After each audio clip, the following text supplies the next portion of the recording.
បងប្អូននឹងប្រាប់ហើយដែលនៅការនេះគឺជានៅការមេភ្លៀងអញ្ចឹងបើសិនជាបងប្អូនណាដែលមានកញ្ចក់ឡានប្រអាប់គឺជាកាត់មេភ្លៀងដងពិបាកមើលផ្លូវបងប្អូនគួរតែយកឡានទៅជួយសេវាកម្មពូលាកូទីកញ្ចក់លំអទឹកភ្លៀងដើម្បីងាយស្រួលក្នុងការបើកបររបស់បងប្អូនបើសិនជាបងប្អូនមិនដឹងយកឡានទៅជួយសេវាកម្មពូលាកូទីកញ្ចក់កាត់លំអទឹកភ្លៀងនៅទីណាបងប្អូនអាចជ្រើសរើសសេវាកម្មនៅ Julina Detailing Center យើងបាន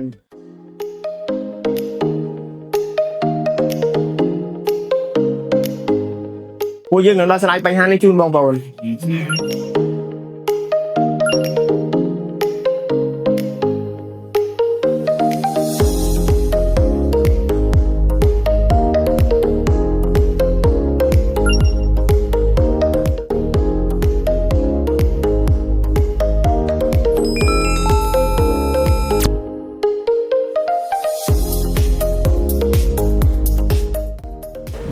មិនមែនមានត្រឹមតែសេវាកម្មពូលាកូទីកញ្ចក់តែមួយនោះទេក៏មានសេវាកម្មពូលាបោកពុះលាងម៉ាស៊ីនបិទហ្វៀមបិទ UV និងបដូរប្រេងម៉ាស៊ីនផងដែរចំពោះទីតាំងមិនពិបាករកទេបងប្អូននៅបរិយាអូគីដេផ្ទះលេខ041ទល់មុខវិទ្យាស្ថាន ASI HODI ផ្លូវបុកត្រង់ទៅកាន់ថង់ទ្វារផ្សារ KC